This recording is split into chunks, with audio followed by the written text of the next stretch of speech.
Des mauvais gestionnaires ont une seule porte et une seule clé, c'est le président de la République. Alors, penser qu'il y aura rupture, c'est comme s'il y a déjà un changement, comme si ce n'est plus le cas. Et dans un État comme le nôtre, on peut remplacer tous les ministres. Je dis bien tous les ministres, tout le gouvernement, qu'il n'y aura pas rupture. Parce que le Parlement se va jouer le même jeu, son faux jeu, son rôle de caisse d'enregistrement.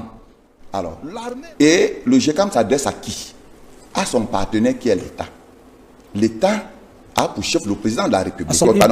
Quel gouvernement? Parce que même le GECAM est... Maintenant, il demande au président de la République de mettre sur pied un gouvernement d'action et de rupture. Alors, la question que je me pose est de savoir, est-ce que le président de la République regarde dans le même sens que le GECAM? Parce que lorsqu'on fait une lecture de tous les gouvernements que le président Biya a mis sur pied depuis 43 ans, rien n'a pratiquement changé. Ce sont des mêmes personnes, c'est la même méthode. Et commençons par la méthode. Après chaque élection présidentielle, le président de la République remercie ceux qui l'ont soutenu. Et quand il remercie ceux qui l'ont soutenu, il ne se base pas sur la compétence.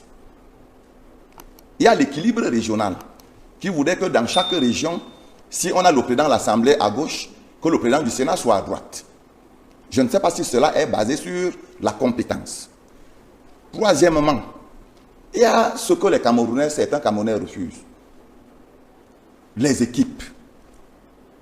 Les personnes proches du président de la République ont une forte influence de cooptation. Tel est le beau-frère de X, la belle-sœur de Y.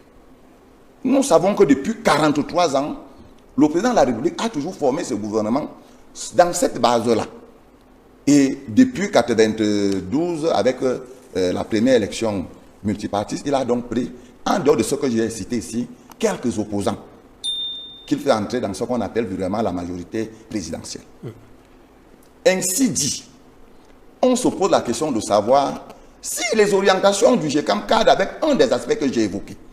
Mais vous ne posez pas la question. Est-ce que ces orientations cadrent? Non. Lorsque le GECAM pose la problématique de gouvernement d'action, de rupture, est-ce que vous pensez qu'il y a des chances à ce que le GECAM soit entendu? Je voudrais le dire de manière péremptoire. Il n'y aura jamais de rupture tant que le président Biya est président de la République. Permettez-moi la tautologie. Pourquoi? Nous sommes dans un système où le président Paul Biya détient toutes les clés. La Chambre de compte finit un travail. Pour qu'il y ait des poursuites, il faut que le président Biya donne le OK. La CONAC fait un travail. On trouve même que quelqu'un a eu des malversations financières, des détournements. Il faut que le président Biya donne le OK. Le TSS même. Vous voyez que toutes les structures que le gouvernement a mis sur pied pour traquer des membres du gouvernement et assimilés qui puisent dans les caisses de l'État, des mauvais gestionnaires ont une seule porte et une seule clé, c'est le président de la République. Alors, penser qu'il y aura rupture, c'est comme s'il y a déjà un changement, comme si ce n'est plus le cas. Et dans un État comme le nôtre, on peut remplacer tous les ministres. Je dis bien tous les ministres, tout le gouvernement, qu'il n'y aura pas rupture. Parce que le Parlement se va jouer le même jeu, son faux jeu, son rôle de caisse d'enregistrement. L'armée va continuer à séquestrer, à abuser, à torturer. Donc, on ne peut pas parler de rupture sur la simple base, sur le simple fait qu'on a changé quelques Camerounais qui viennent remplacer d'autres.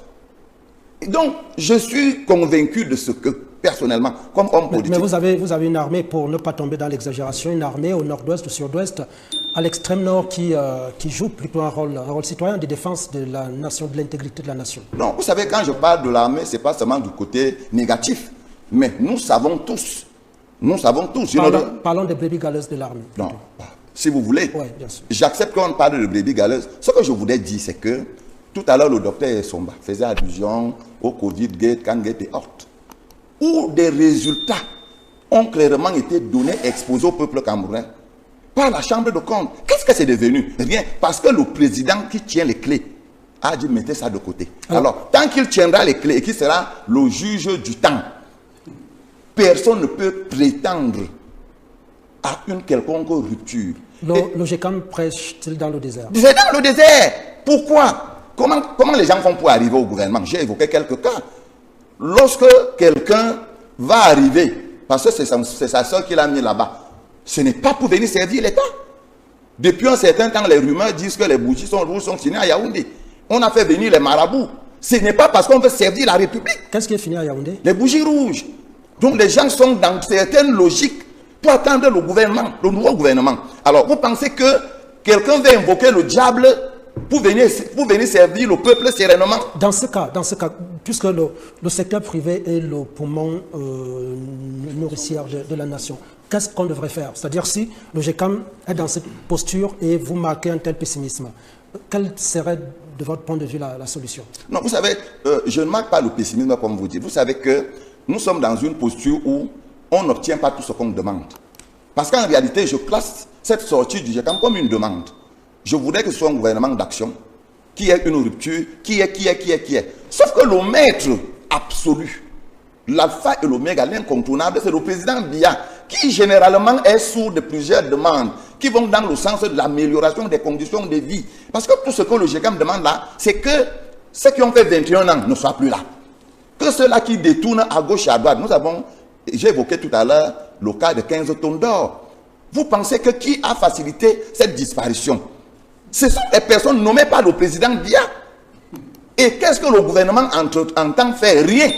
Parce que c'est lui qui a la clé. Et vous voyez donc qu'on ne peut pas parler de l'économie sans parler de la gouvernance. Parce que l'économie est une partie de la gouvernance. Et même de la politique. C'est dans la gouvernance que l'économie est soit bien traitée, soit mal traitée. Donc, pour moi, comme président de parti politique, de manière péremptoire, avec Paul Biya, il n'y aura pas de rupture, il n'y aura pas de...